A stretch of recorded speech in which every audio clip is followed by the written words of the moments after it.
कहते हैं पुराने जमाने में बल्ख का एक बड़ा शहर आबाद था जहां सुल्तान रुकनुद्दीन नाम का एक ताकतवर बादशाह राज करता था। इस शहर के शुमाल में एक खूबसूरत गांव था जिसका नाम रोशनाबाद था। इसी गांव में एक नौजवान रहता था जिसका नाम हैदर था, जिसकी उम्र सिर्फ 19 बरस थी और वो अपनी बूढ़ी माँ के साथ एक छोटी सी झोपड़ी में रहता था। एक सुबह जब सूरज अभी निकला ही था कि पूरे गांव में चीखो पुकार मच गई। सुल्तान रुकनुद्दीन का सबसे बड़ा वजीर तारिक बिन हमीद 1000 सिपाहियों के साथ गांव में दाखिल हुआ और उसने ऐलान किया कि तमाम जवानों को या तो बतौर गुलाम ले जाया जाएगा या कत्ल कर दिया जाएगा। चीखों ने पूरे गांव को तहबाला कर दिया। बच्चे अपनी माँ से चिपक गए, बूढ़े कांपने लगे। हैदर अपनी माँ के पास बैठा सुबह की चाय पी रहा था कि सिपाही उसके घर के कच्चे दरवाजे को लात मारकर अंदर घुस आए। उन्होंने हैदर को पकड़ लिया और उसकी माँ को धक्का देकर गिरा दिया।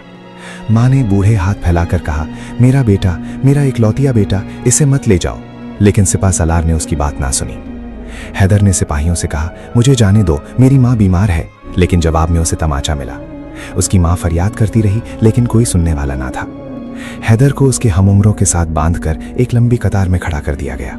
उसने मुड़कर देखा तो उसकी माँ दरवाजे पर घुटनों के बल गिरी हुई थी। उसका दुपट्टा सर से गिर चुका था और उसके सफेद बाल हवा में उड़ रहे थे। हैदर ने आवाज दी, माँ, लेकिन सिपाहियों ने उसे धक्का देकर आगे बढ़ा दिया।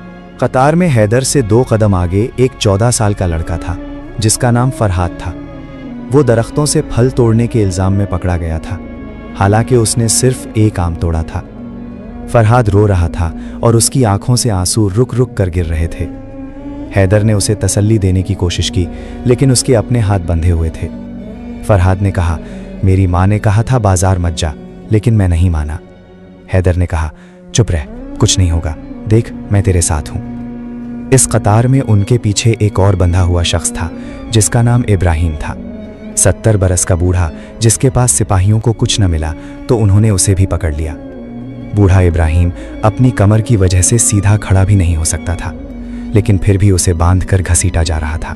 जब कतार गांव के आखिरी मोड़ पर पहुंची तो एक अजीब सी बूढ़ी औरत सड़क के किनारे बैठी थी।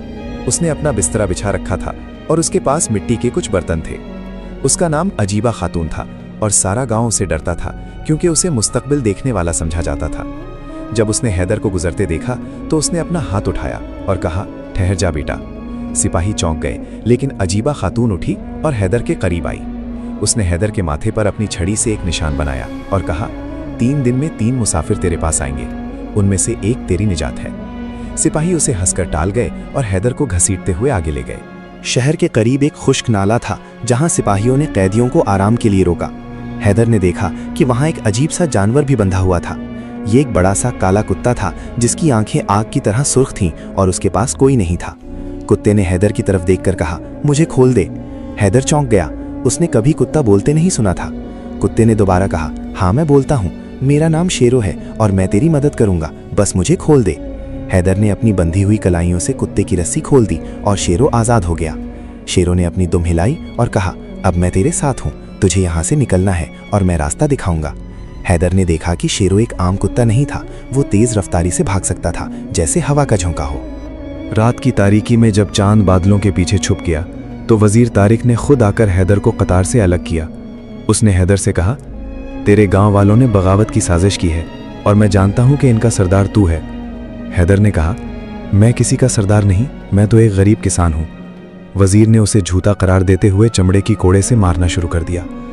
फरहाद और बूढ़े इब्राहिम ने जब ये देखा तो वो जोर जोर से चिल्लाने लगे, लेकिन सिपाहियों ने उन्हें भी मारना शुरू कर दिया। हैदर की पीठ फट गई और उसका खून बहने लगा। इसी दौरान शेरो कुत्ता कहीं से दौड़ता हुआ आया और उसने वजीर की रान में काट लिया। वजीर ने चीख कर कहा, इस कुत्ते को मारो, लेकिन शेरो इतना तेज था कि कोई उसे पकड़ ना सका। हैदर को बदतरीन हालत में वापस कतार में फेंक दिया गया। सुबह होने से पहले शेरू ने हैदर, फरहाद और बूढ़े इब्राहिम की रस्सियां काट दी। उसने उन्हें खामोशी से निकलने का रास्ता दिखाया और वो तीनों निकलकर करीबी जंगल में जा छुपे। हैदर की पीठ से खून बह रहा था और उसे चक्कर आ रहे थे। फरहाद ने अपना कपड़ा फाड़कर उसका जख्म बांधा।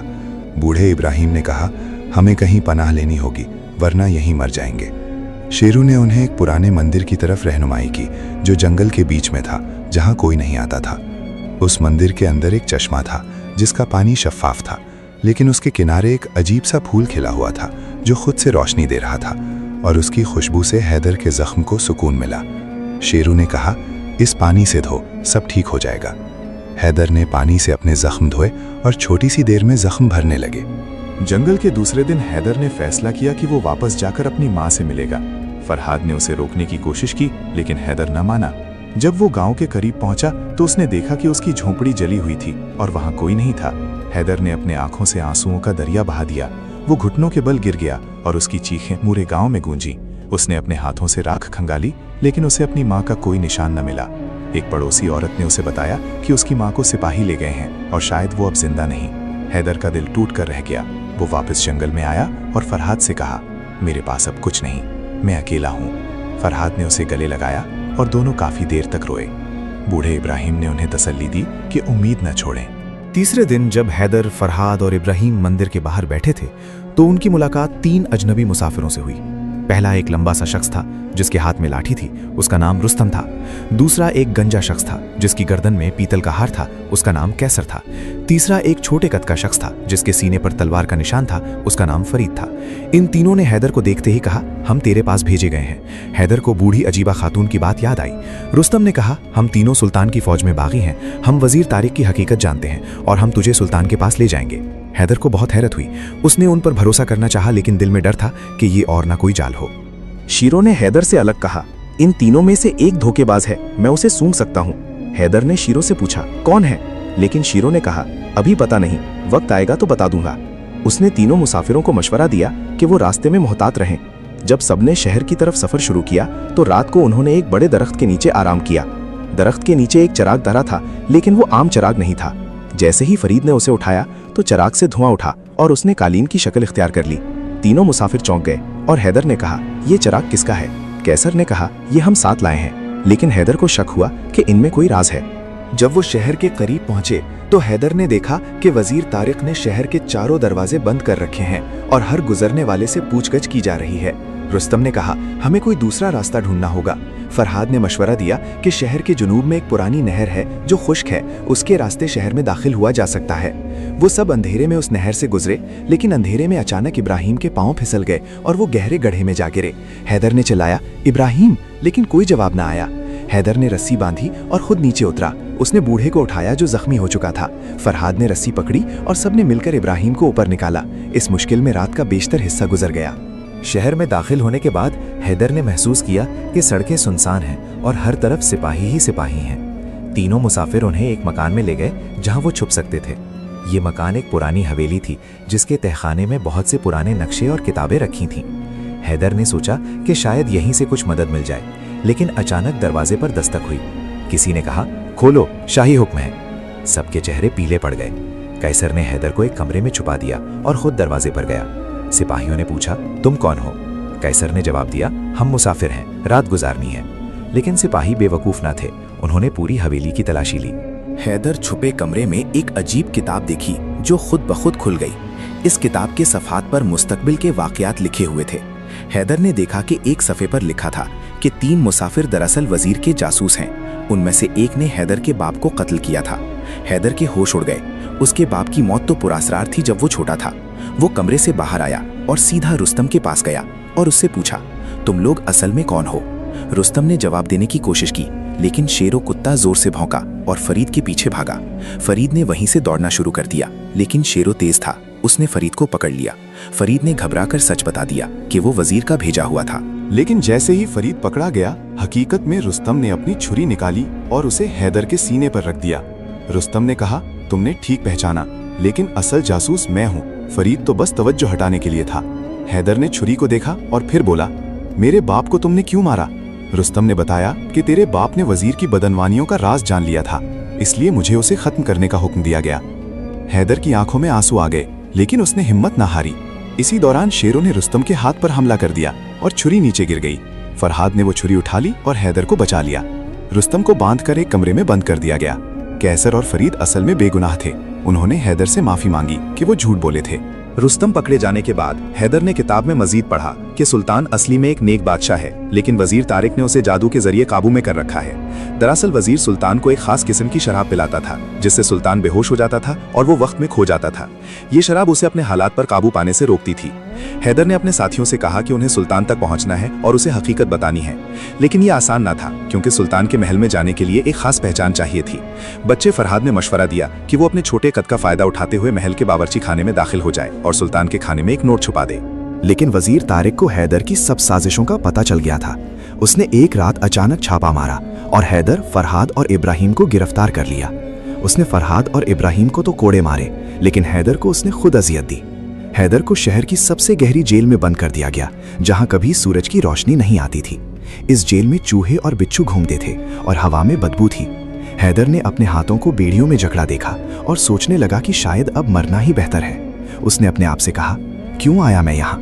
बरी माँ जा चुकी, अब मैं भी जाऊंगा। लेकिन उसी तारीकी में उसने शेरों की आवाज सुनी। शेरों ने जेल के एक छोटे से सुराख से अंदर आने की कोशिश की, लेकिन वो फंस गया। हैदर ने अपनी बेड़ियों से आवाज निकाली और शेरों से कहा, जा अपनी जान बचा। लेकिन शेरों ने कहा, नहीं, मैं तुझे छोड़कर नहीं जाऊंगा। और उसने अपने पूरे जोर से सुराख को चौड़ा किया। उसके जिस्म पर चोटें आईं, उसकी खाल छिल गई, लेकिन वो अंदर आ गया। हैदर ने शेरों को देखा तो उसका दिल भर आया। उसने शेरों को अपने सीने से लगा लिया और फूट फूट कर रोया। शेरों ने हैदर के आंसू अपनी जबान से पोंछे और कहा, रात को मैं तेरी बेड़ियां काट दूंगा, एक रास्ता है, तुम्हें निकलना है। हैदर ने कहा, तुम जख्मी हो, तुम नहीं निकाल सकते। लेकिन शेरों ने जवाब दिया, मैं भाग सकता हूं, देख लेना। आधी रात को जब चौकीदार सो गया तो शेरों ने अपने तेज दांतों से हैदर की बेड़ियां काट दी। हैदर ने जेल के पिछले दरवाजे से निकलने की कोशिश की, लेकिन वहां एक और बड़ा दरवाजा था जिसे खोलने के लिए एक खास चाबी चाहिए थी। हैदर ने वापस जाकर चौकीदार की चाबी चुराई, लेकिन जैसे ही उसने दरवाजा खोला एक बड़ी घंटी बज गई। तमाम सिपाही जाग उठे। हैदर ने भागना शुरू कर दिया। उनके पीछे सिपाही थे, आगे अंधेरा था। अचानक उसका पांव फिसला और वो एक गहरी खाई में गिर गया। गिरते वक्त उसने शेरू को आवाज दी और फिर उसे कुछ याद न रहा। जब आँख खुली तो वो एक अजनबी कमरे में था और उसके पास तीनों मुसाफिर खड़े थे।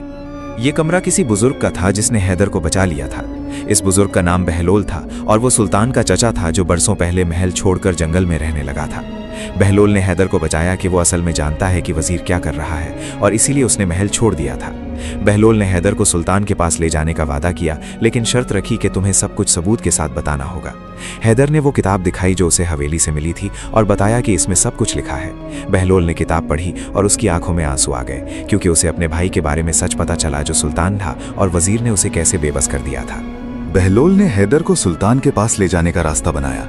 वो महल में एक खुफिया रास्ते से घुसे जो बरसों बंद था।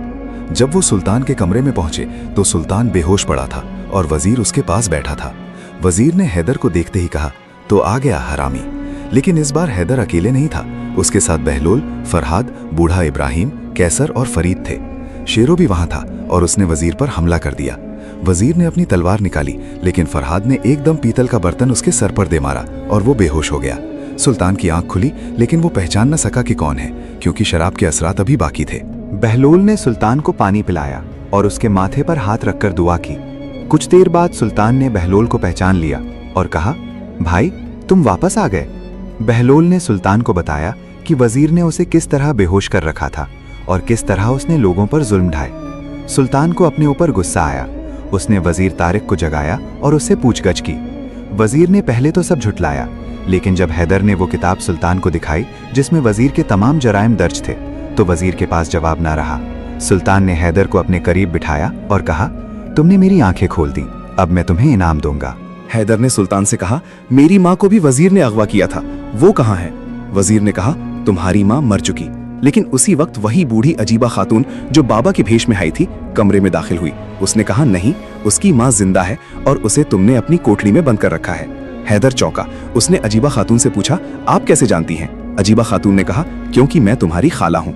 हैदर की समझ में कुछ ना आया। अजीबा खातून ने बताया कि हैदर की माँ उसकी छोटी बहन है और वो बरसों से वजीर को पकड़ने की कोशिश कर रही थी। सुल्तान ने वजीर की कोठड़ी की तलाशी ली तो वहां से हैदर की मां निकली जो जिंदा थी और उसे कोड़े मारे गए थे, लेकिन वो मरी नहीं थी। हैदर अपनी मां को देखकर चीख पड़ा और उसकी मां ने उसे गले लगा लिया। सुल्तान ने सारी हकीकत समझ ली कि वजीर ने ना सिर्फ सुल्तान को नशे में रखा, बल्कि उसने हैदर के बाप को कत्ल किया और उसकी मां को अगवा कर लिया ताकि हैदर खामोश रहे। सुल्तान ने अदालत लगाई और वजीर तारिक को उम्र कैद की सजा सुनाई। रुस्तम को भी कैद हुई और बाकी बेगुनाहों को रिहा कर दिया गया। हैदर को सुल्तान ने अपना मुशीर बना लिया और फरहाद को सिपा सलारी का ओहदा दिया।